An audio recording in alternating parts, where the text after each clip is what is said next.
Bueno, chicos, antes de arrancar ya les mandé a todos los grupos las notas con una pequeña devolución para cada uno. Eh, las tienen que haber recibido. Si no llegan a haber recibido aún la devolución, avísenme y veo si nos envió o algo así. Pero debería estar todo ok ya. Eh, igual les fue bien, o sea, están todos aprobados. Algunas notas las van a tener que levantar en la segunda entrega, pero lo pueden hacer, todavía están a tiempo de levantar la nota, los que tienen nota un poco más baja, con la entrega del video podcast, y hay otros que les fue bien. Igualmente, a los que les fue bien, no se relajen, voy a ser más exigente con los que les fue bien que con los que no, porque tienen que mantener la nota, así que espero que no relajen y que le pongan fuerza al último tramo. Bien, chicos, voy a grabar la clase. Voy a poner grabar. Bien, ahí ya estamos grabando. Voy a grabar la clase porque hoy no pude tener la clase con los chicos de ciencia de datos. Estaban con otra materia que tenían que tener toda la franja horaria, así que la grabo para que después ellos también la vean y no se pierdan el contenido. Así que voy a estar grabando esta clase, se las puedo subir a ustedes también, pero sobre todo es para subirla a los chicos de ciencia de datos. Bien, para arrancar, ya les subí ya tengo las fechas y les subí la fecha de la segunda entrega y les subí al aula virtual la consigna del segundo trabajo práctico. La pueden revisar ahí, yo la tengo acá, les voy a compartir pantalla para que la vean ustedes también, pero después la pueden leer tranquilos y la semana que viene la conversamos bien, porque se la subí hoy.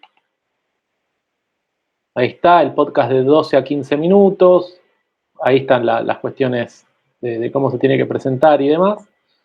Y hay la fecha de entrega es el domingo 10 de noviembre a las 23:59. En realidad, van a decir un domingo, qué raro. Bueno, en realidad la entrega era antes. Ay, ¿dónde estoy? ¿Está ahí la fecha? Sí.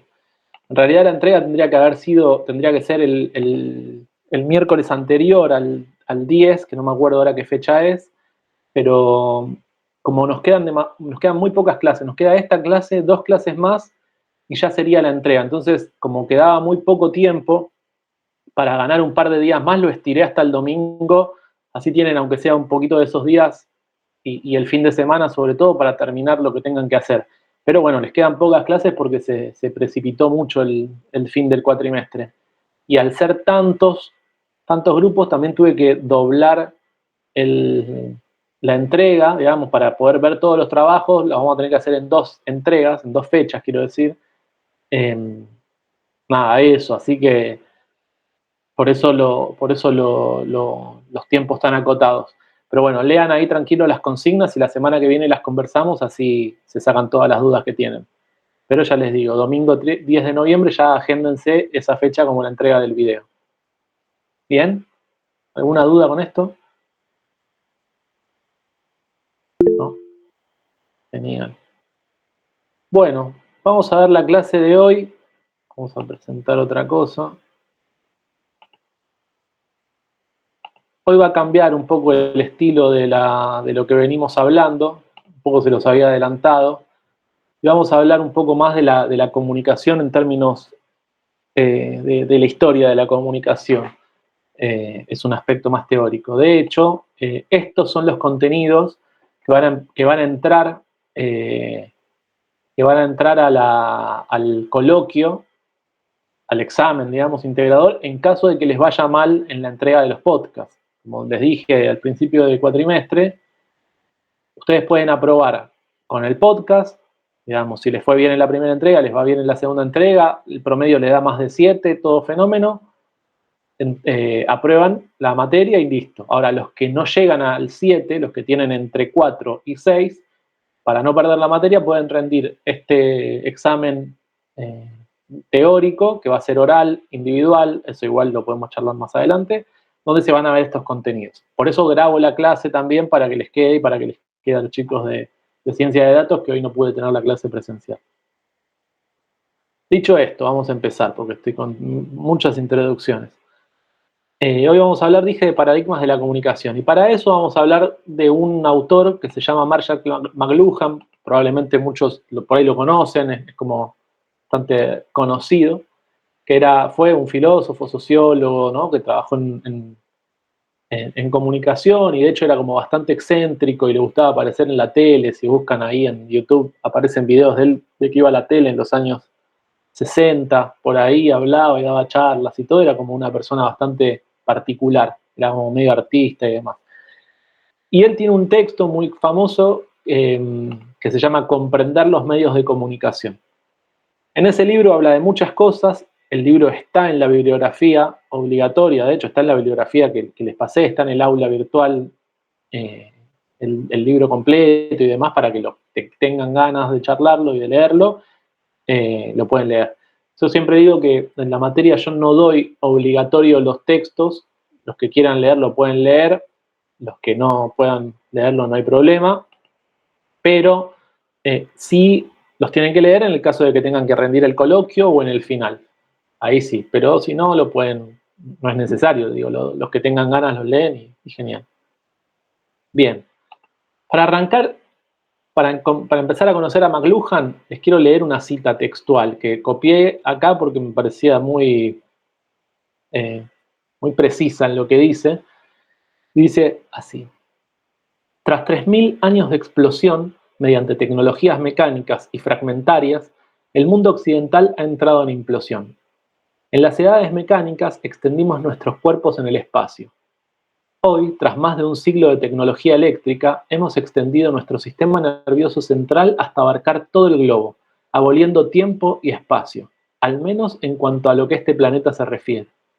Nos estamos acercando rápidamente a la fase final de las extensiones del hombre, la simulación tecnológica de la conciencia, por lo cual los procesos creativos del conocimiento se extenderán colectiva y corporativamente al conjunto de la sociedad humana, de un modo muy parecido a como ya hemos extendido nuestros sentidos y nervios con los diversos medios de comunicación. Y esto lo escribió en 1964, ¿no? Qué loco, a mí me sorprende, no sé qué les pasa a ustedes. A mí cuando lo leí esto no lo podía creer, lo leí hace unos años, de hecho, unos cuantos años, y ahora lo vuelvo a leer y cada vez que lo vuelvo a leer me sorprende más, ¿no? Como dice que estamos llegando a una fase donde vamos a llegar a la simulación tecnológica de la conciencia. ¿Y por qué dice esto? Es medio por ahí, algunas cosas son medias trabalengua en lo que dice McLuhan, pero el planteo filosófico de McLuhan, ¿no? Desde donde parte, tiene que ver con los medios como extensiones. A priori pensemos en los medios como las tecnologías. Las tecnologías que los seres humanos desarrollamos las podemos pensar, diría McLuhan, como extensiones del, de nosotros mismos, ¿no? del cuerpo y demás. Y él pone el ejemplo y dice, bueno, la creación del invento de un martillo es una extensión del brazo, porque lo que hace es multiplicar nuestra fuerza, pongámosle, ¿no? Entonces con un martillo yo extiendo las capacidades que tengo como ser humano y puedo ejercer más fuerza. Lo mismo dice el automóvil, la rueda, el carruaje, lo que quieran llamar, como extensión de las piernas, porque claro, puedo llegar más rápido a distintos lugares o más lejos, ¿no? Es como una extensión de una capacidad propia que tenemos los seres humanos que se extiende, se agranda gracias al invento de las piernas, ¿no? Al invento del automóvil, por ejemplo. Lo mismo podríamos decir de un micrófono, un megáfono, ese tipo de cosas, como la extensión o la amplificación de la garganta, de la voz humana. Y él dice, bueno, y el sistema eléctrico, la electricidad es una extensión del sistema nervioso central, ¿no? Del sistema nervioso del ser humano. Esto es como lo más complejo, pero bueno, viene por ahí. Y su gran frase de cabecera, ahora vamos a volver a esto de las extensiones, ¿eh? Su gran frase de cabecera, el gran aporte que hace McLuhan y por el que todo el mundo lo conoce, cuando uno pone McLuhan en Google, lo que le aparece es una frase particular que es: el medio es el mensaje, ¿no? El medio por el que se transmite el mensaje es el mensaje. Ustedes probablemente hayan tenido en la escuela comunicación o alguna materia así y les hayan explicado que En la comunicación se habla de un emisor, un receptor, ¿no? Alguien que habla, alguien que escucha, pongámosle, un mensaje, que es el contenido, y un medio, que es por donde se traspasa la información. Por ejemplo, por el aire, si fuesen las palabras, por ejemplo, por el cableado del teléfono, si fuese el teléfono, por ejemplo, por la fibra óptica, si fuese internet. O lo que sea, ¿no? Cualquier tipo de internet. Pero ese sería el medio. Bueno, McLuhan viene a decir, guarda con esto, no tiene mucho que ver con eso, sino que el medio mismo es el mensaje, ¿no? Y también McLuhan, de hecho, si tienen la oportunidad de leer texto, de leer su texto, tiene ciertas complejidades, no es un texto por ahí tan sencillo de leer, pero bueno, hay que ir destrabándolo ahí y se puede. De alguna forma, una traducción que podríamos hacer de esta frase es que los medios, las tecnologías, determinan el tipo de sociedad en la que vivimos, ¿no? Determinan el contexto, el paradigma de la sociedad en la que vivimos, ¿no? Es decir, que el tipo de medio de comunicación en particular dominante en una era determina qué tipo de sociedad somos. Esa era su teoría, ¿no? Si lo pensamos en Internet, podemos pensar, bueno, Internet nos determina como sociedad, puede ser. Bueno, hubo otras tecnologías de la comunicación que también fueron determinando distintas etapas o distintas eras. Creo que fue en su clase, no me acuerdo, hay un grupo de chicos, no me acuerdo ya si es de ustedes o no, discúlpenme, estaba Santino, creo, y otros chicos más que tenían su podcast hablaba sobre esto, sobre la historia de la comunicación, pero no me acuerdo si fue acá o en ciencia de datos. Y otra frase que tiene McLuhan, que es interesante, es esta idea de formamos nuestras herramientas y luego estas nos forman a nosotros. Nosotros inventamos las tecnologías, las técnicas, ¿no? Los avances y todo. El ser humano las inventa, el ser humano inventó Internet. Pero luego esas mismas herramientas nos terminan formando a nosotros, nos terminan modificando a nosotros mismos, ¿no? Nosotros creamos Internet y luego Internet de algún modo nos crea a nosotros. ¿Me está dando algo? A ver ahí, sí, porque me estaba como pinchando el cablecito este. Bien, decía eso, ¿no? Entonces, nosotros creamos el televisor, la televisión, mejor dicho, y luego la televisión nos modifica como sociedad. Insisto, ahora cuando empecemos a pensar en Internet y cosas así, van a ver que se va aclarando todo esto. Igualmente, frénenme cualquier cosa.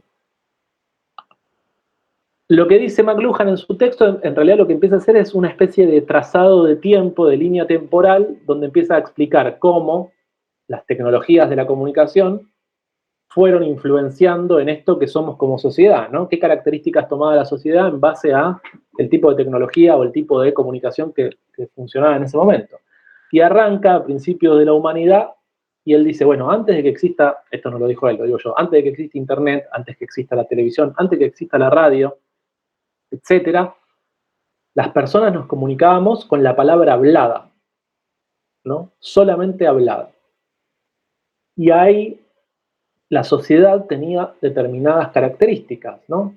La comunicación se podía dar en grupos pequeños y cercanos. Uno no podía comunicarle a alguien que estaba a 10 kilómetros.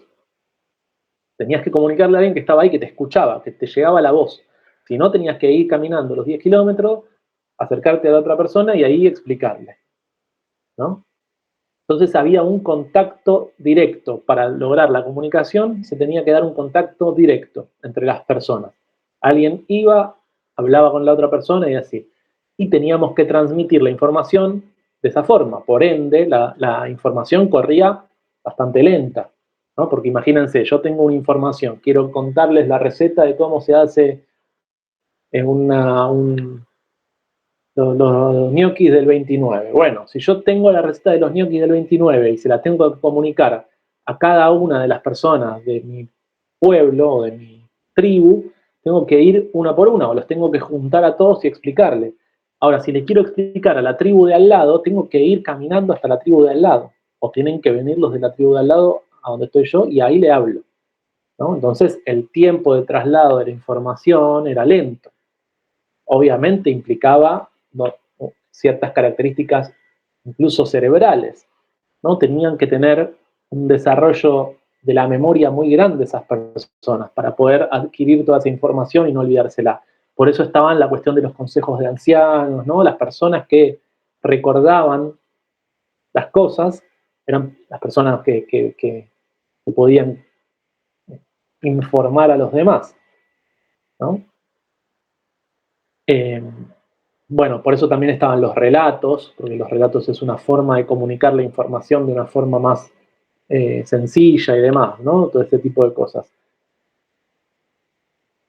Entonces, otra cosa, bueno, si estábamos presencialmente uno con el otro, obviamente la comunicación implicaba una reacción directa. Vos le hablabas a alguien y ese alguien te respondía inmediatamente, aunque sea con un gesto ya te estaba respondiendo. Entonces había una cercanía muy grande. Hasta que llegó el primer gran invento, bueno, el primer gran invento fue en sí mismo el lenguaje, la palabra hablada. El segundo gran invento en la comunicación, que fue brutal, gigantesco, al nivel de lo que podríamos hoy creer que es Internet y demás, no sé si más incluso habría que ver. ¿Cuál se imaginan que fue? ¿Tienen idea? Luego de la palabra hablada, ¿qué pasó?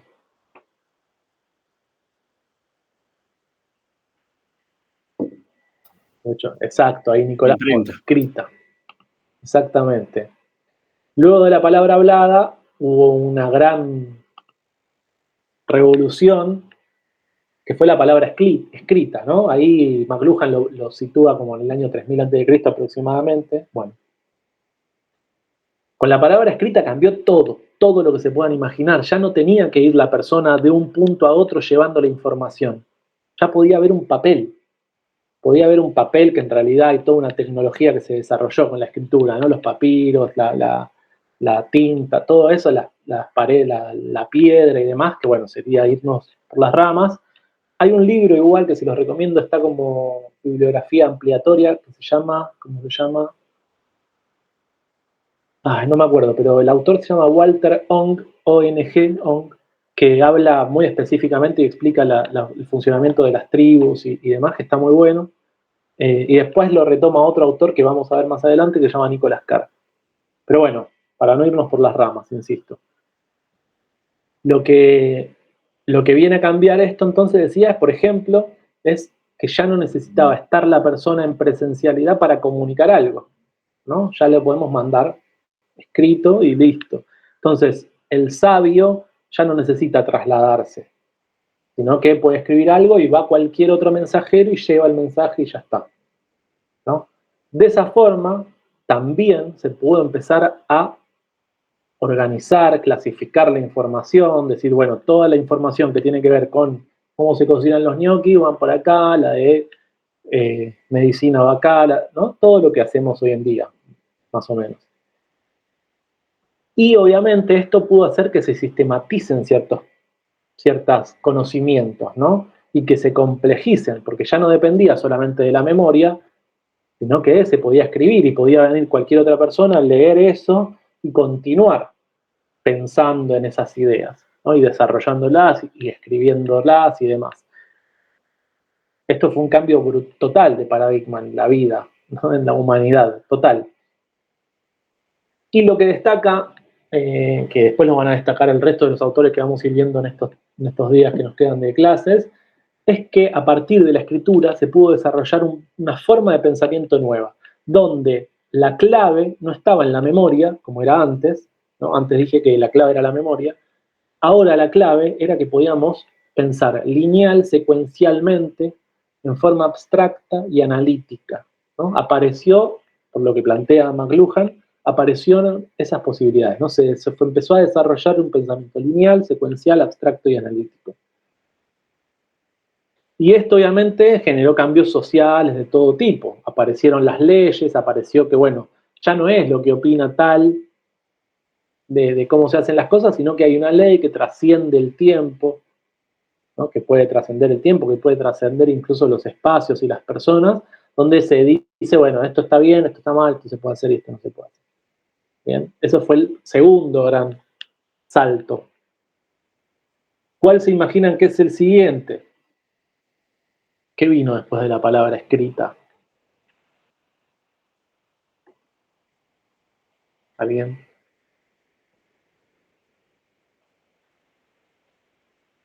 Ya estamos mucho más cerca del tiempo. Algo que se creó en 1500, más o menos, 1450, por ahí. ¿A alguien se le ocurre? Nicolás, exactamente, la imprenta, que también la imprenta tuvo muchas instancias, muchas etapas, pasado de todo. Pero bueno, la palabra impresa, ¿no? La palabra impresa, que ya les digo, la imprenta tuvo varias etapas. Nosotros conocemos o ponemos el icono en la imprenta de tipos móviles creada por Gutenberg. Y eso fue aproximadamente en 1450. Y ahí, imagínense, otro salto, pero impresionante. Dato de color, el primer libro que se imprime en la imprenta fue la Biblia. Pero bueno, imagínense ahí ahora, no solo ya la palabra, ya la información no dependía de una persona, sino que además se podía multiplicar. Todos podíamos leer en simultáneo los mismos libros, ¿no? La misma información. Ya no es que teníamos que hacer fila para leer un libro, antes estaban los copistas igual, que eran las personas que copiaban a mano los libros, uno por uno, uno por uno, uno por uno, hasta que generaban copia, digamos. Pero después de esto lo automatizó, por decirlo de alguna modo. Sí, Tomás. Igual es medio engañoso eso, porque en realidad... No estoy escuchando, Tomás, no sé si soy yo, porque tengo un lío, Hola, hola. porque tengo un lío con el sonido. ¿Se me escucha? Sí, entonces... Tomás, escuchamos. Muchas gracias.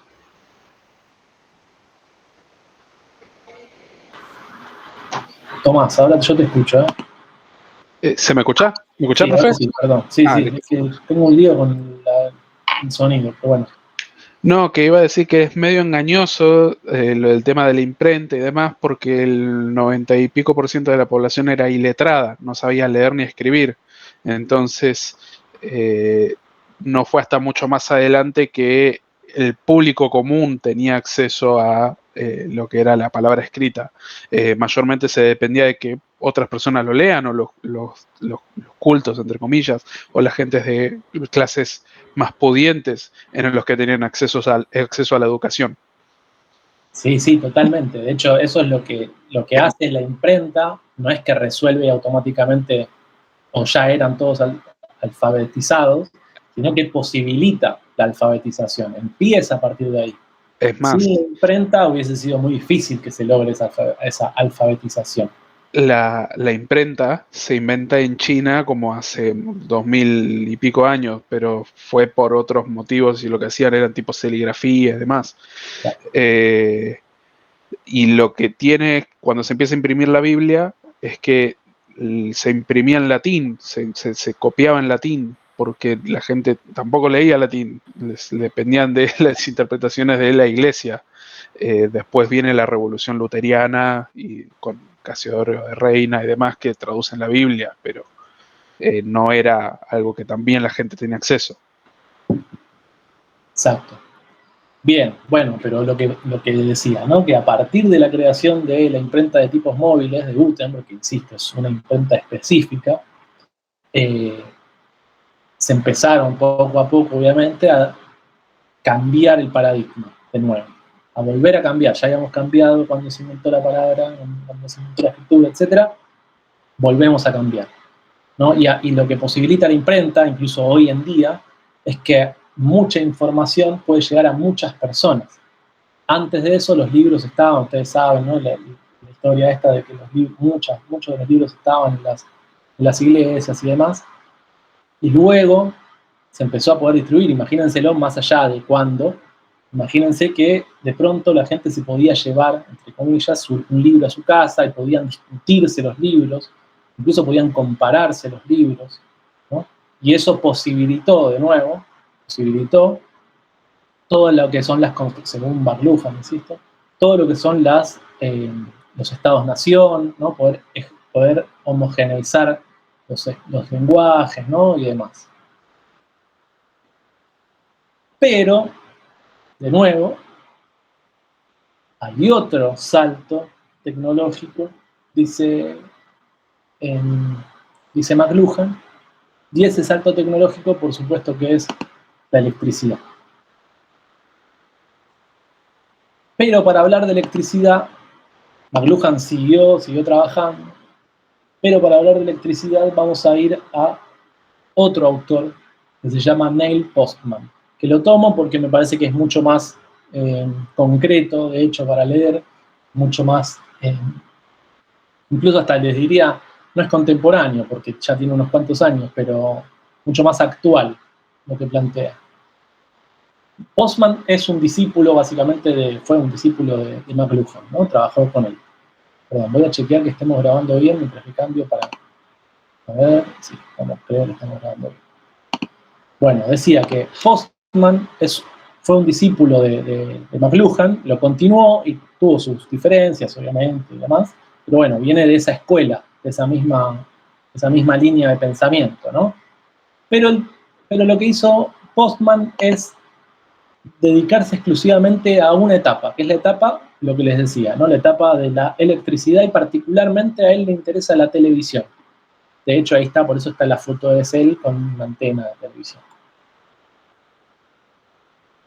Él continúa con esta línea del determinismo tecnológico, continúa con esta idea de, bueno, los medios, sí, es verdad que determinan el tipo de sociedad, ¿no? Y con los cambios tecnológicos que hablábamos, fue cambiando la sociedad, fueron cambios radicales en las sociedades. Él continúa con ese tipo de pensamiento, y lo que viene a preguntarse él es, bueno, si todos esos cambios generaron, por ejemplo, la escritura generó que se pueda pensar, ¿no? Esta idea del pensamiento sistemático y demás, ¿qué cambios trajo la electricidad? Y para eso parte su libro, ya con esto que les voy a decir, ya empezamos a vislumbrar que McLuhan, así como McLuhan era un enamorado de la tecnología, Postman tiene sus dudas. No le convence tanto esa etapa del mundo. Y él arranca con un análisis en realidad no llega ni a hacer un análisis, sino que pone en debate dos libros, arranca su libro así, que son 1984 y Un Mundo Feliz. Y acá la pregunta del millón, ¿alguien leyó alguno de estos dos libros? Arranco por 1984, ¿alguien leyó? Alan. ¿Qué nos puede, Alan? ¿Podés abrir el micrófono y decirnos qué recordás de 1984?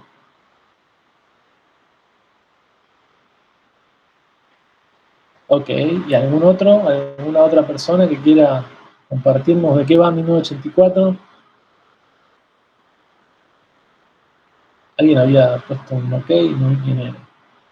1984 no era el de que después hace referencia tipo Gran Hermano, programas como Gran Hermano y demás, Sí. en donde tenés que el Estado es el que controla toda la vida y todo lo que pasa en la vida a través de la gente, y tiene diferentes formas de tomar control sobre la vida de la gente. Una cosa así, ¿no? Exactamente. Sí, 1984 en realidad es un gran hermano, es una especie de ojo que todo lo ve, todo lo controla, y, bueno, esto, ¿no? Lo ve, lo controla, y va, si se quiere, moldeando todo lo que la gente hace, ¿no? Es un mundo, es un libro de ciencia ficción, obviamente es una ficción, que plantea un mundo distópico donde el ojo de Gran Hermano observa todo. ¿Y Un Mundo Feliz? ¿Alguien lo leyó?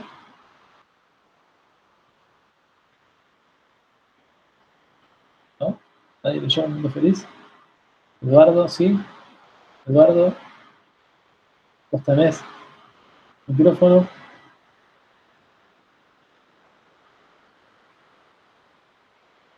Eduardo, ahorita el micrófono así, no me haces hablar solo. Ahí Tomás me está bancando, pero necesito más gente que... Sí, perdón, ahí me olvidé. Ahí está. Algo que me gusta mucho, tipo el segundo libro es ese que destruyen literalmente todo el concepto de lo que es familia o amor. O sea, ahora las personas se enfrascan. Creo que no me acuerdo la cantidad exacta de embriones que se pueden producir. Creo que eran 72, 73. No, 228, no me acuerdo muy bien. No me acuerdo. Y O sea, la regla ahí es, todos los deseos inmediatos se obtienen, todos tienen anticonceptivos y tienen como una droga que no produce efectos secundarios como la bebida, o sea, para que no estén tristes.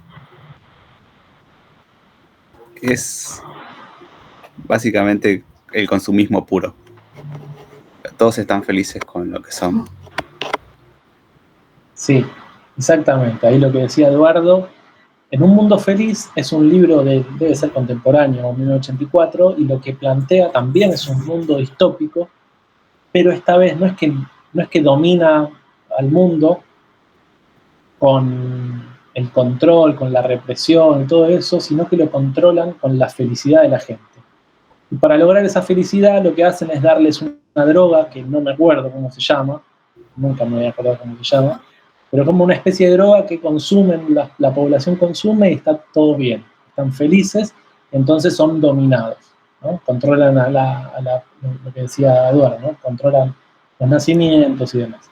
Claro, igual lo que hacen desde el principio era que les hacen repeticiones constantes, un acondicionamiento, creo que le ponen grabaciones de, ponele, ¿no? Estaban los betas, que decía, soy un beta, la ropa de los alfas es horrible, me gusta ser un beta, algo así. Y van creando como una sociedad jerárquica en donde cada uno es feliz con su jerarquía. Exacto, exactamente. Bien, bueno, ya con esto que escuchan los que no leyeron el libro tendrían que salir corriendo a leerlo porque son buenísimos los dos, pero lo que, lo que los traigo es porque él arranca el libro, imagínense, ya arranca con esta declaración, ¿no? Que se está preguntando, bueno, algo de lo que cómo nos dominan y todo eso. Entonces, un libro bastante crítico. El libro de en sí se llama Divertirse hasta morir. El discurso público en la era del show business de 1986. Y lo que se va a preguntar particularmente, decía, es sobre la televisión. Entonces, si ya vimos más o menos las características de los, muy por arriba, ¿no? Pero vimos más o menos las características de estas otras eras, él dice, bueno, ¿cuál es el paradigma de la televisión? Y empieza con sus declaraciones brutales, que son, bueno, somos un pueblo al borde de divertirse hasta morir, ¿no? Lo que nosotros necesitamos como sociedad es el entretenimiento en en todos los órdenes de la vida, no solo en la televisión, sino en la política, en el arte, en la educación, etc. Y él dice, la cosmética o la estética, ¿no?, de la televisión ha reemplazado todo, incluso hasta la ideología. Eso es lo que dice él en 1986. Insisto, él todavía no había conocido lo que nosotros consideramos hoy en día Internet. No existía la www, por ejemplo, cuando estaba ahí viendo, recuerdo que en el 91, 90, por ahí se crea la www. Antes de eso, la televisión era el paradigma central, ¿no? Antes de lo que hoy en día es Internet. Bueno, ya arranca con estas declaraciones. Él dice, las formas del discurso público, o sea, el medio, dictamina qué clase de contenido puede surgir en ellas.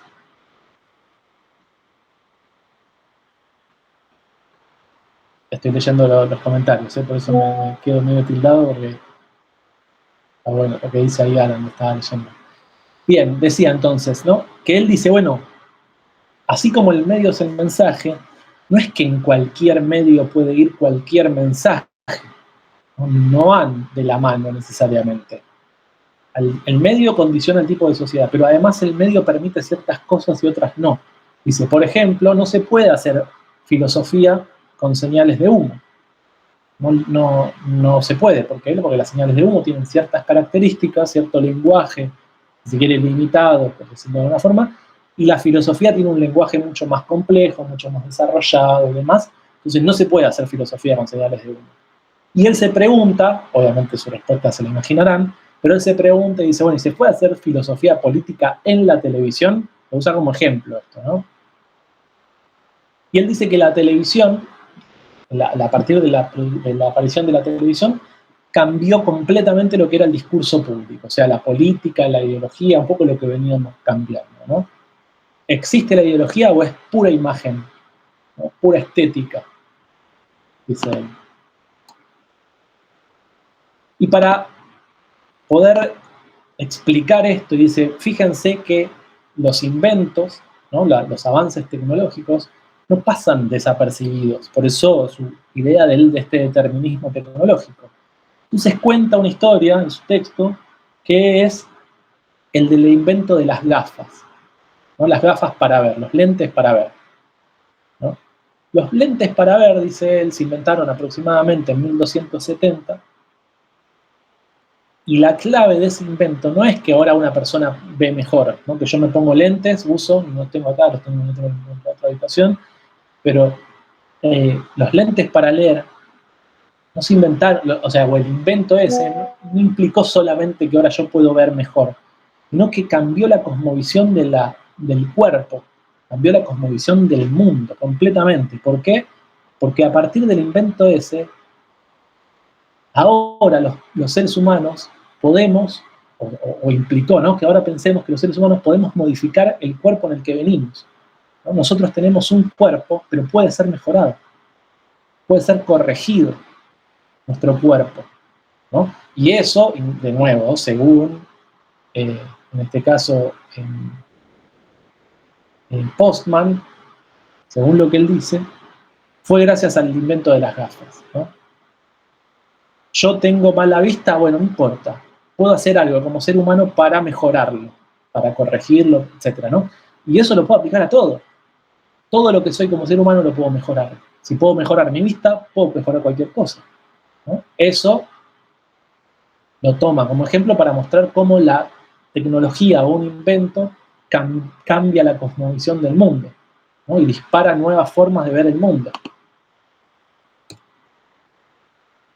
Y entonces vuelve a decir, bueno, entonces, ¿qué pasa con la televisión? ¿Qué cambió? Y trae un ejemplo muy, muy particular de un debate presidencial que se dio en Estados Unidos. Él es yanqui, ¿no? Obviamente, es un estadounidense. Entonces, trae ejemplos de Estados Unidos. Él dice, bueno, se empieza a fijar en la historia, qué sé yo, y dice, en 1858, se dio un debate presidencial entre las dos personas que se postulaban en ese momento en Estados Unidos, que eran Lincoln y Stephen Douglas. Todos sabemos que ganó Lincoln, porque al otro yo no lo conocía. Y el debate duró 4 horas. Pero ¿qué pasa? No fue el único, ¿no? La cosa era así. En esos años, siempre que había debates presidenciales, los debates se hacían en las plazas públicas, no había tele, ¿no? Se hacían en las plazas públicas y iba la gente.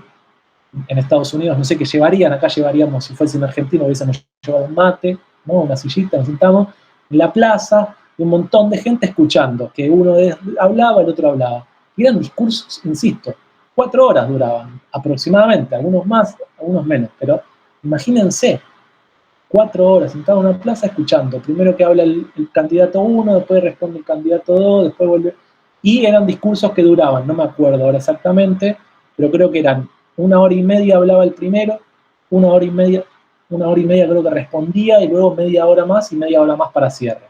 Una cosa así estaba organizado, en el libro lo explica, yo no me lo acuerdo ahora, pero era algo así de tiempos. Entonces él dice, bueno, en ese momento tenía que ser, la gente tenía que tener, ¿no? Esta audiencia que iba a escuchar estos discursos presidenciales o estos debates presidenciales, tenía que tener una característica, ¿no? Tenían que tener mentes concentradas, mentes que tengan la capacidad de estar concentrados 4 horas, ¿no? Sin distracción, lo que sea. En cambio, dice él, a partir de la televisión, todo eso cambió, ¿no? ¿Y por qué cambió? Bueno, nosotros, los debates que tenemos presidenciales, más allá, no vamos a entrar en discusión ni nada, porque no queremos lío, pero los debates presidenciales en Argentina, por ejemplo, se televisan, no se hacen en plazas. Televisan, tienen cortes comerciales, tienen un tiempo muchísimo más acotado de que pueden hablar, creo que eran 5 minutos, el anteúltimo, no me acuerdo. Pero eran tiempos mucho más breves, mucho más concisos, que obviamente tienen que ver con el tipo de sociedad que somos hoy en día, ¿no? Eso es lo que plantean estas personas. Y él dice, bueno, vuelvo al 86, que es cuando publica este libro. Él dice, bueno, en la audiencia televisiva lo que necesita ya no son esas largas horas de debate y discusión, sino que lo que necesita es un lenguaje sencillo, imágenes para sostener las palabras y música. agrega, ¿no? Música para darle emotividad y demás, ¿no? Y él hace esa pregunta al aire que dice, bueno, hoy en día, ¿cuánto tardamos en decidir nuestro voto? ¿No? Si antes eran 4 horas, ahora ¿cuánto? Que se pregunta él. Pasa, profe, también que eran sociedades a nivel a nivel consumo diferente, en donde estamos hablando de 1800, 1900, 1700, 1800, el auge de la filosofía, el auge de un montón de ramas, la gente era también mucho más lectora, y también los candidatos presidenciales o candidatos en general tenían que acercarse a la gente y ganarse el voto de la gente directamente. Entonces, tenían que hacer un discurso que sea convincente, tenían que hacer un montón de cosas. Nosotros actualmente estamos desde hace muchos años, muchas décadas, en una distancia con el político en donde no hay que dar explicaciones, en donde no das los porqués ni nada de eso, simplemente con tener un discurso más o menos copado, ya está. No hay por así decirlo, una complejidad dentro de la discursividad que se da en los debates, ni nada de eso, porque no son debates, son speech publicitarios de cada uno. Es básicamente eso, porque nadie puede debatir con tiempos de 1 minuto. No hay debate ahí. Y no es solamente acá, es en todo el mundo. Total, sí. Exactamente eso es lo que plantea él. Dice, bueno, claro, fue reemplazada el discurso político y lo que contaba Tomás por la publicidad, lo que dijo él, ¿no? El speech publicitario. Eso es el planteo central de este libro. Y dice, bueno, que el siglo XX, justamente, lo que más allá de no solamente en política, ¿no? Uno lo puede extender a cualquier ámbito, pero en este punto particular, él dice, bueno, lo que se terminó es la era de la disertación. ¿Qué era la disertación? ¿O qué es? La disertación tiene que ver con un pensamiento conceptual, el pensamiento deductivo, ¿no? Un pensamiento secuencial que va paso por paso, racional y ordenado. Todas esas cosas se fueron cayendo con las décadas, como decía Tomás, se fueron cayendo y ya no están, ya no tenemos esas características. O sí, bueno, no, yo por ahí lo estoy exagerando mucho, pero se entiende que se empiezan a desmigajar esas cosas y se termina esa era de la disertación y aparecen otras eras, otra era nueva, a partir de la tele y demás. Ahí estoy leyendo lo de los comentarios, perdón. Sí, es como que se perdió la capacidad de llevarlo a los elementos más simples del razonamiento, en donde uno capaz se deja llevar mucho por la emoción, mucho por el sentimentalismo, por las emociones fuertes, porque de eso se usa mucho en la política, las emociones fuertes, y pierde todo el sentido de coherencia y lógica, las posturas que toma la gente, y se van a extremos y es complicado. Son un arma de doble filo. Lo hemos visto a lo largo de los tiempos cuando se utilizan las emociones fuertes para hacer diferentes movidas. Pero se fue erosionando esa cuestión de frenar y ponerse a analizar qué es lo que le dijeron a uno y qué es lo que realmente le dijeron a uno, porque una cosa es lo que yo te digo de boca y otra cosa es lo que yo me refiero realmente. Se perdió eso, ya la gente no analiza. Sí, y vuelvo a esto, que lo que se va a preguntar, ay, ya estoy perdido con los nombres, perdón, es muy tarde, ya tengo la cabeza quemada, pero lo que viene a decir Postman, perdón, es ¿desde dónde viene todo esto? Es la pregunta, ¿no? Porque no es que salimos de un repollo, que de pronto ahora antes era una cosa y ahora es distinto. Y ni siquiera en una tabla de valores, ni siquiera él no lo plantea como antes era mejor o peor. Eso cada uno tendrá su opinión. Pero él se pregunta por qué, cómo llegamos hasta acá. Cómo llegamos en realidad hasta hace, porque ni siquiera él habla de Internet, está hablando de hace 40, 50 años atrás. Para llegar a esto, él dice, bueno, hubo ciertos pasos, ciertos inventos tecnológicos que fueron cambiando estas características, ¿no? El fin de la disertación no es de un día para el otro. sino que es aparece la electricidad, dice él. Y con la electricidad aparece el telégrafo, y aparece la fotografía también, no con la electricidad, pero aparece en paralelo en siglo XIX y demás, aparecen estos dos inventos. Es el telégrafo, supongo que saben lo que es, por las dudas lo aclaro, es esta forma de comunicación cableada, que era el pin, pin, pin, ¿no? Con el código Morse y demás. Perdón mi explicación brutal a esta hora, pero creo que más o menos lo ubican en el PPP. ¿Qué pasó? Con el invento del telégrafo fue una maravilla también eso para la época, fue impresionante. ¿Por qué? Porque antes la forma de comunicación todavía tenía que ver con la imprenta. Y la imprenta, ¿no?, tenía que ver con un espacio físico. Antes la información corría exclusivamente por los diarios, ¿no?, las revistas y demás, pero entonces imagínense un diario, ¿no? Sale, estoy en Buenos Aires donde está la imprenta donde imprime el diario. Imprime el diario se sube a un camión, a un tren, a lo que se les ocurra y viaja hasta Salta, hasta Mendoza, hasta Ushuaia, donde quieran. Entonces, esa información del diario tarda en llegar, desde que sale desde Buenos Aires, que se imprime, ni hablar, hasta que llega a los distintos lugares, tarda una cantidad de tiempo, más o menos. No importa, pero tarda. ¿Por qué? Porque la información viajaba físicamente. En cambio, con el telégrafo ya no existía ese límite de tiempo, porque vos transmitías en un momento y llegaban inmediatamente, llegaban la velocidad de la electricidad, que es muy, muy baja, o sea, muy alta, ¿no? La velocidad, quiero decir, con muy poco tiempo de retardo, podía llegar la información de Buenos Aires a Mendoza, a Salta, a donde quieran, ¿no? Entonces se abolía el problema del espacio con la información. Ni hablar que los diarios tenían un desarrollo, ¿no? Aparecían un montón de texto, de nuevo, ¿no? Seguíamos en la era del texto, de lo que decían recién, de la lectura, ¿no? Lecturas largas y demás. De hecho, yo cuando era chico todavía aparecían estos diarios con unas notas gigantescas.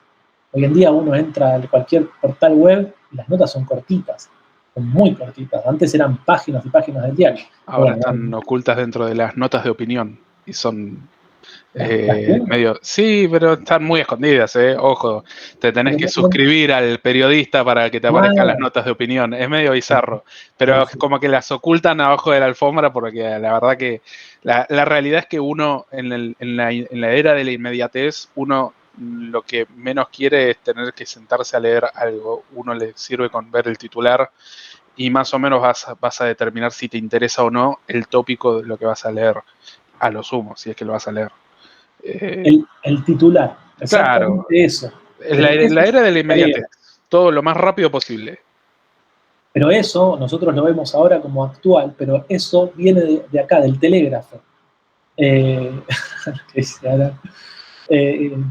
Eso viene del telégrafo. El telégrafo, ¿qué características tenía? Dijimos, la velocidad, pero también tenía lo escueto que era la información, ¿no? Porque eran titulares, justamente, eran frases cortas, porque no podías estar y escribir una nota de 500 páginas. No, es un montón.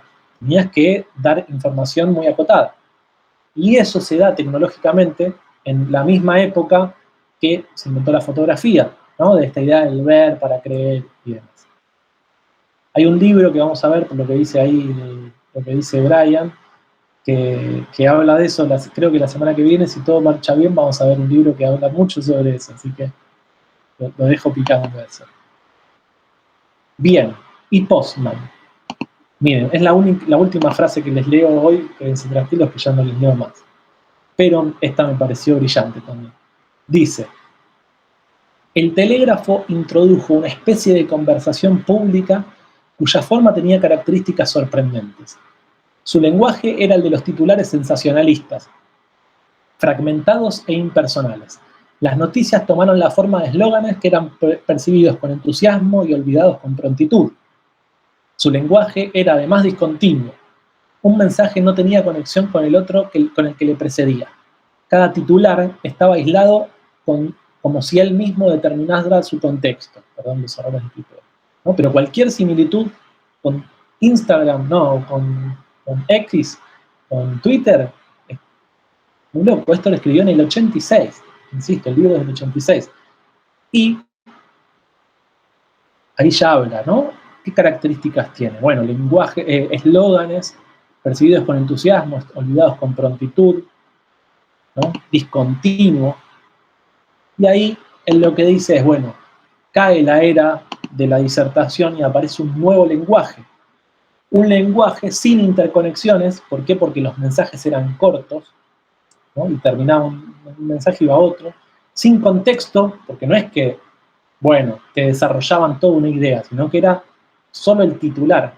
Irrelevante, porque claro, empezó a, bueno, no explicaba nada, ofrecía fascinación en lugar de complejidad y la imagen de inmediatez que decía antes de la fotografía.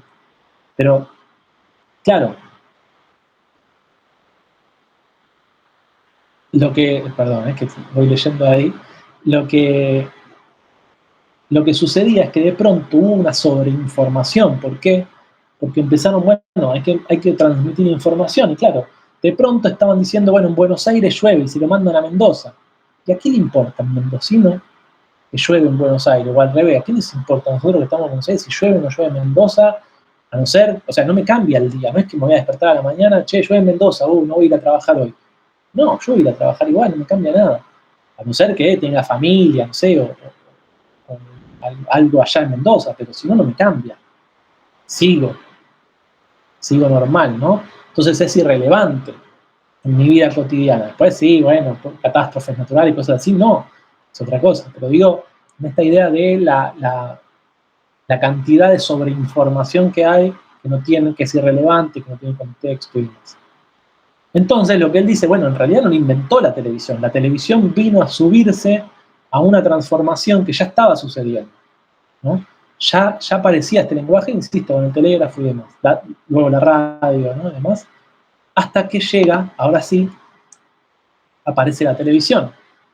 Y la televisión le agrega a lo que estábamos hablando un mundo lúdico. No sé, están hablando de Platón, de pronto leo los comentarios que leo a Platón, no sé qué pasó, no llegamos hasta acá. Bueno, decía, ¿no? Llega un mundo lúdico, un mundo que además la televisión tiene algo característico que es apto para todo público, a no ser, bueno, ¿no? Trasnoche y demás, pero la idea de la televisión era que todo el mundo lo pueda ver, ¿no? Aparece esta idea de que la verdad está en la televisión. Yo siempre cuento que mi abuela me decía, Martín, pasó tal cosa, y yo le decía, abuela, ¿de dónde sacaste? Eso es mentira. No, si lo vi en la televisión, me decía mi abuela. Mi abuela, si estaba en la televisión, era verdad, ¿no? Bueno, era su forma de ver las cosas. Y con la televisión aparece esta idea del show que dice McLuhan, ¿no? Él dice, ok, sí, la televisión, bueno, esta idea, ¿no? Toda tecnología lleva a una tendencia intrínseca, un poco lo que decía antes, todas las tecnologías, ¿no? Las señales de humo no pueden transmitir filosofía. Bueno, él dice, acá es lo mismo, la televisión puede servir para muchas cosas, de hecho medio que bromea y dice, la televisión la podés usar hasta como lámpara, la ponés, la prendés y la dejás como luz para que te ilumine. Pero la verdadera razón de ser de la televisión no está ahí, está en la publicidad, ¿no? La televisión, ¿por qué funciona? ¿Cuál es el modelo de negocio de la televisión? Vender publicidad. Los sueldos de Tinelli, ahí que está Tinelli, y toda la gente, Bonadeo, veo ahí, no sé quién más, esos sueldos los paga la publicidad. Entonces, yo lo que necesito como canal de televisión o productor de televisión, lo que sea, es que la gente siga viendo. Y para que siga viendo, lo tengo que entretener, ¿no? Entonces, ¿qué ofrece la televisión a cambio? A cambio de que vos te quedes viendo. Bueno, ofrece temas variados y ofrece un mínimo esfuerzo de lectura, de comprensión. Ustedes saben, recién hablábamos del libro de McLuhan, si alguien lo leyó, o cualquier libro de filosofía o lo que sea, o incluso de novelas y demás, que implican un esfuerzo de leer. La televisión no. La televisión, la televisión de estar mirando la novela de la tarde, no necesitas un esfuerzo para entender. De hecho, la televisión, la novela de la tarde, lo que hacen es ser completamente repetitivos, ¿no? Arranca el programa con previamente Desaparecidos, decía cuando miraba Lost, ¿no? Pero el capítulo anterior, te cuentan todo un resumen del capítulo anterior, por si te lo perdiste para que te quedes. enganchate, volví a engancharte, si te perdiste el capítulo de la semana pasada, no importa, te lo vuelvo a repetir en resumen. E incluso te lo vuelvo a repetir por ahí hasta después de una pausa. Hay programas de televisión que termina la pausa, vuelven y vuelve a repetir todo de nuevo, ¿no? Hacen un mini resumen de 1 minuto y después sigue la historia, qué sé yo, y se repiten, y se repiten, y se repiten, y que Pepito está con Juanita, que Juanita con Pepito, que no sé qué. Es completamente repetitivo, porque lo que necesitan es que vos te quedes ahí. Y si a vos te hago pensar, te distraes, no te perdiste un capítulo, qué sé yo, te vas. Yo no quiero que te vayas, quiero que te quedes mirando el programa para poder vender publicidad. Pico de rating, tanto rating sale más caro, demás, ¿no? Esa es la televisión. De hecho, digo un dato más, perdón, otra característica que tiene la televisión, la novela, por ejemplo, es que la novela se piensa siempre hablada. Nosotros, la novela de la tarde está diseñada, esto como de escritura de guiones, de los guionistas de televisión, lo que hacen es siempre que todo tiene que estar hablado, mencionado. Oh, ¿quién llegó? Te dicen, llegó Juan, llegó Juancito, qué sé yo, bueno, todo te lo anuncian. ¿Por qué? Porque están pensando por ahí una persona que está en su casa y pone la tele, pone la novela, y mientras tanto estás trabajando, o estás, no sé, cocinando, o estás limpiando la casa, o le estás preparando el almuerzo a los chicos, y mientras tanto estás escuchando la televisión y por ahí no estás viéndola sentado con concentración, como hay que ver Dark, por ejemplo. Pero, profe, perdón el vocabulario, pero es parte de la modernidad en donde uno parte desde, por ejemplo, en desarrollo de software, uno parte desde que el usuario es un idiota. Que un usuario no sabe nada. El chabón, si vos le decís apretar un botón, va a ir a apagar, va a apretar el botón de apagar. Entonces vos le tenés que dar la mayor cantidad de información, o la menor cantidad de información en realidad, las cosas de la manera más simple y APB posible, porque si no al usuario no le interesa. El usuario no busca nada. Vos capaz podés tener la mejor herramienta del mundo, pero si el usuario tiene que hacer 2 clics, no la va a usar. No la va a usar. Porque hay otro que hizo en una en donde solamente tiene que hacer uno. Y cuando haya uno que haya hecho una en donde con parpadear se haga, va a ir a esa. El usuario no le interesa. Entonces, uno, por ejemplo, en algo que uno lo veo mucho también, es en los juegos. Los juegos no son difíciles. Antes, jugar un juego te llevaba días, meses. Estabas ahí, que te trababas acá. Ahora, es raro que un juego dure más de 2 días. Es raro. O sea, ya decís ahí, che, pará ahí. Uy, ya le empezás a dudar. Cuando ahora todo te lo tienen que decir y los acertijos son tipo, mirá a la derecha y ya es como, oh, pará, ¿cuál era? Y te tenés que mirar las manos para ver cuál era la izquierda y cuál era la derecha. O sea, se llevó al punto en donde siempre la premisa es que el consumidor no sabe. Y Total. es triste. Uno lee, por ejemplo, una novela de hace 50, 60 años, o ni siquiera eso, de 30 años para atrás, por ejemplo, Juego de Tronos, y tenés 15 puntos de vista. Tenés que tener un montón de información retenida, o novelas donde capaz parten desde la premisa de que vos sabés algo de entrada, como por ejemplo Duna. Si lees Duna, te arranca el chabón con terminología que no conoces. Ahora eso no podés. Tenés que hacer toda una explicación de cada cosa, porque la persona, si no lo entendió, no lo va a seguir leyendo. No hay retención. No hay retención de información. Total, sí, totalmente. Totalmente. Y eso, bueno, sí, es lo que estábamos diciendo, es lo que dice este señor. ¿Y todo para qué? Insisto, para venderte publicidad. ¿Por qué? Dice él, la supraideología, ¿no? Lo que hay de fondo en esto de la televisión. Porque, insisto, ni siquiera está hablando de Internet. Imagínense a dónde estamos hoy en día, ¿no? El tipo está hablando de la tele en los 80. Dice, bueno, todo el contenido, dice él, todo el contenido de la televisión se presenta para entretener. Esa es la idea. Generar placer, diversión, ¿no? Todo eso. Ahora, lo loco de todo esto, dice él, es que lo que venían diciendo Tomás y lo que leía ahí en el chat, se extiende a toda la sociedad. Y esta es la clave, ¿no? Vuelvo a la idea de McLuhan. El medio es el mensaje. El medio dominante, en esa era la televisión, en ese momento la televisión, condiciona, forma toda la forma en que somos como sociedad. Entonces, de pronto, todo lo que es aburrido, todo lo que no entretiene en la sociedad, tiende a desaparecer, tiende a estar mal, ¿no? Entonces, él dice y empieza a poner, no solo la tele tiene que ser entretenida, el cine, la radio, lógico, tiene que ser entretenido, pero además todo, la política tiene que ser entretenida, la escuela tiene que ser entretenida. ¿Cuántas veces fue cuando vamos a la escuela y decimos, no, esto, acá mismo, no vienen a la clase, cualquier materia, la mía, lo que sea, y dicen, no, es un embole? Claro, lo que es aburrido está mal.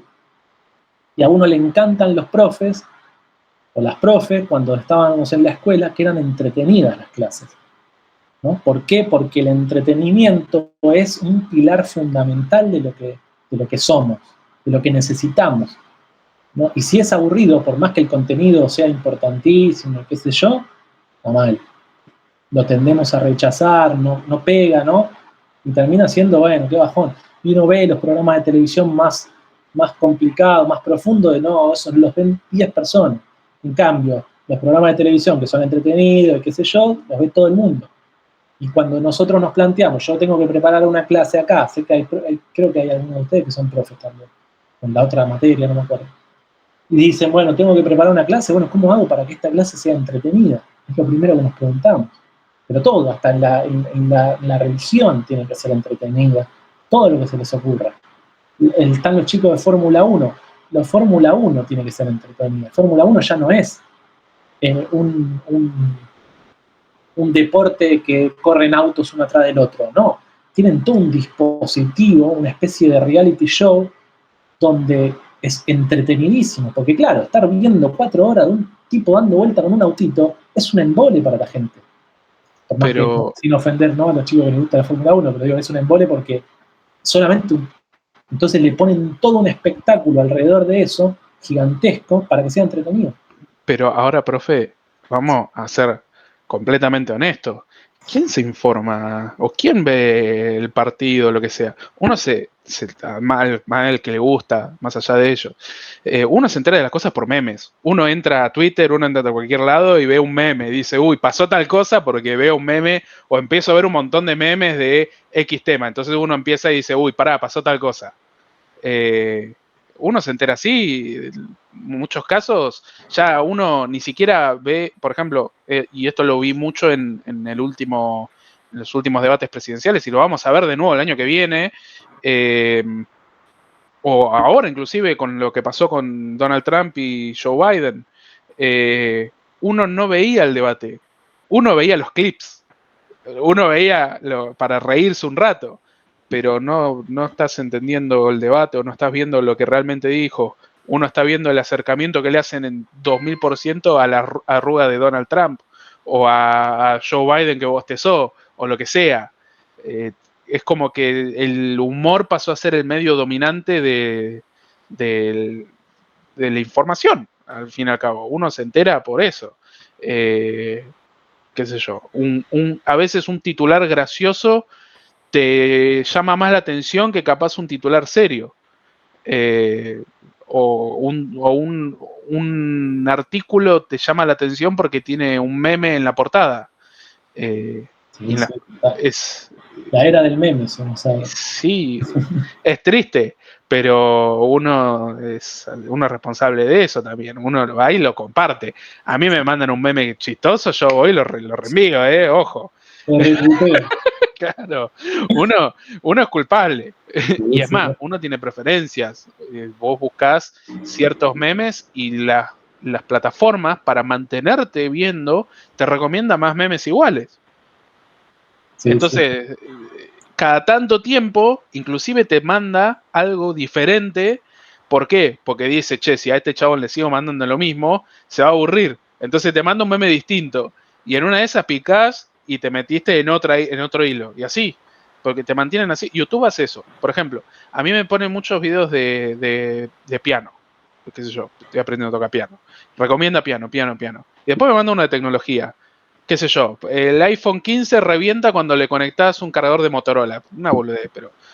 Y uno dice, uy, pará, y te pone y empezás. Me voy a comprar un iPhone y le voy a enchufar un cargador. Claro, ¿viste? Y después, video de un chabón que se resbaló y cosas así, y te mantiene enganchado y estás 2 horas.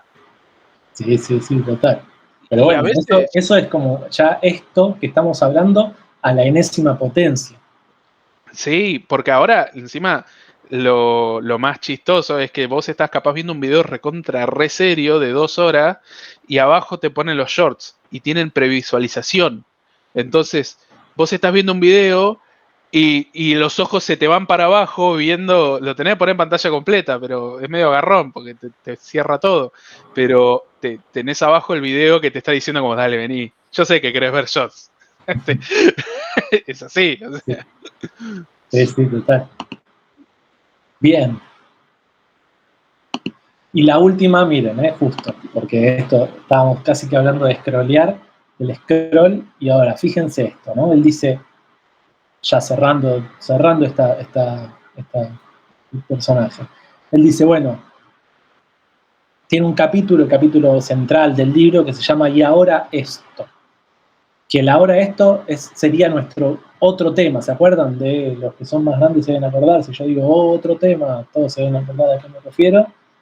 Él dice, incluso en los programas de noticias, ¿no? En los noticieros,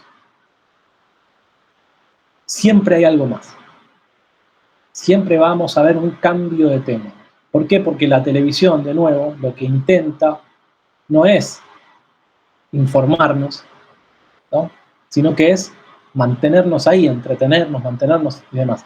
Y otra de las características que tiene es la superficialidad, ¿no?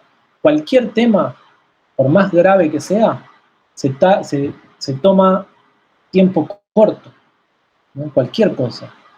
Y aparece uno atrás del otro, ¿no? Y vamos de una guerra que además le ponen música, melodramática, una placa así, amarillista. Eso es la televisión. Y de pronto que una guerra y ¿qué pasa? No importa qué pasa, porque siempre va a haber algo después. Otro tema te dicen, y el clima, y en Buenos Aires va a estar lloviendo mañana, y otro tema, y miren, ganó el Martín Fierro de Oro, lo ganó, ¿cómo se llama? Franchella. Otro tema, 4 muertos en un tiroteo en Berazategui. Otro tema, y así, boom, boom, boom, boom, boom. Y cuando le mandan el cartel de urgente, que te tienen 3 horas, te dicen, urgente, tenemos información. Y después la información es lo mismo que te habían dicho hace 5 minutos, pero... Claro. Y después de nuevo, urgente, novedades de... Y te dicen lo mismo que te habían dicho hace 5 minutos. Sí, no, nada de urgente era al final. Totalmente, bueno, pero eso, fíjense, lo parecido también, ¿no? Que es con el scroll de una red social.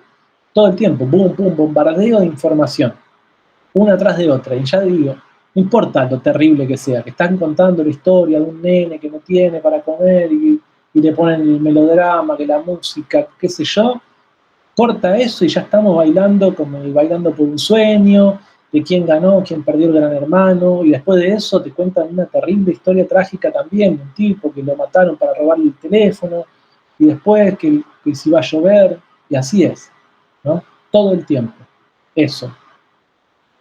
Ahí estoy leyendo así lo de, dice en los comentarios. Entonces, va a volver al texto original, o sea, al original, y dice, bueno, tal vez no somos una sociedad que nos controlan, insisto, esto es Postman, después uno puede estar de acuerdo o no, pero lo que él dice es, bueno, tal vez no somos una sociedad que está en el mundo, que está en el gran hermano, donde nos observan y nos controlan y nos tienen así. Tal vez estamos muy entretenidos mirando la tele, estamos desde ahí controlados, ¿no? Él dice, tal vez la distopía no es quemar los libros, como dicen otros libros, Fahrenheit 411, no me acuerdo bien. Fahrenheit es otro de los libros de estos posapocalípticos, Sí, queman los libros, ¿no? es Dice, medio bizarro Fahrenheit. pero él dice, tal vez la distopía no es que nos queman los libros, sino que es que logran que no los querramos leer, ni siquiera leerlos. ¿Entiendes? ¿Por qué? Porque nos tienen con esta droga, que puede ser la tele. Él habla de la tele, nosotros podemos hablar del telefonito, ¿no? Bueno, pero eso para otra clase. Nos controlan porque estamos demasiado entretenidos mirando tele, en vez de que estén tanto de otra forma. Esa es la que termina reflexionando él. Obviamente nos queda la pregunta final, que es, ¿qué pasa con la era de Internet? Si la televisión tiene estas características, ¿cuál es la característica que tenemos en la sociedad del Internet? Y acá, para cerrar, ahora sí, traigo otro concepto de McLuhan. McLuhan tiene dos grandes conceptos. Uno es el medio es el mensaje. Esto es bien pregunta de examen. ¿Qué es el medio es el mensaje? Y otro gran concepto que tiene es el de aldea global. Porque McLuhan lo que dice es que antes estaban las aldeas, donde la gente se comunicaba a través del contacto directo, ¿no? Lo que hablábamos hace un rato, contacto uno a uno, y él lo que dice, bueno, con la aparición de la, ¿cómo se llama?, de la electricidad, lo que aparece es una aldea global. Es decir, nos podemos comunicar uno a uno, pero en forma global. Puedo comunicarme uno al lado del otro, pero no físicamente, no de otra forma, eléctricamente. McLuhan murió, a ver, miren, acá lo tengo el año, voy a volver un segundo atrás.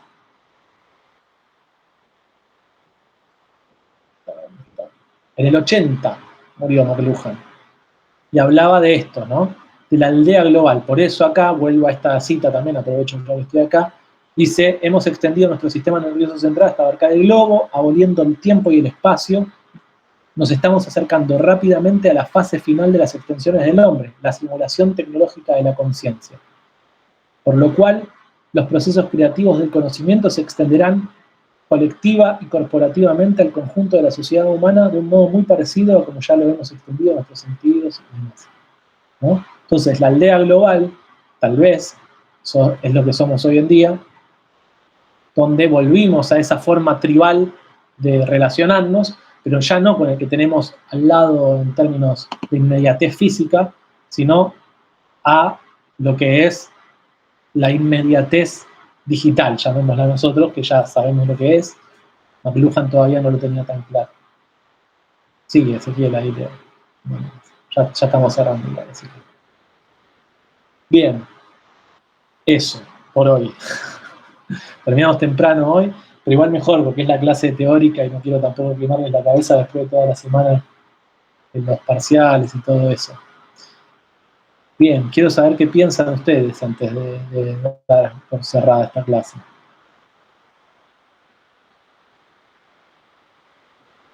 ¿Algo más? ¿Alguien está ahí? ¿Alguien se deprimió? ¿No? Bueno, eso, chicos, tuvimos una clase corta. La semana que viene vamos a seguir viendo estos temas. Vamos a hablar de otros autores que, si los menciono por si tienen ganas de leer los apuntes, en el aula virtual están. Vamos a ver a Nicolás Carr, no me acuerdo ahora de los nombres, estoy cansado. Nicolás Carr seguro. Y no sé si vamos a ver algo de redes sociales ya la semana que viene, porque no sé si nos dan los tiempos.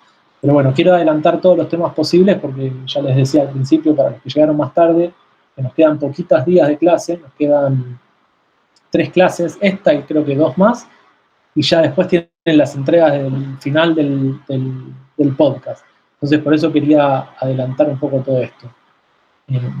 Pero bueno, ya les subí las consignas, las pueden leer. Traigan todas las dudas que tengan la semana que viene, así las conversamos y se sacan las dudas. Digo, porque no sé si están todos, si no, podemos leer las consignas ahora, pero me parece que ya es muy tarde y prefiero liberarlos. ¿Bien? Bueno, chicos, chicas, nos vemos la semana que viene. Cualquier cosa igual me pueden ir escribiendo. Buenas noches. Buenas noches, profe, nos vemos. Buenas noches. Hasta luego.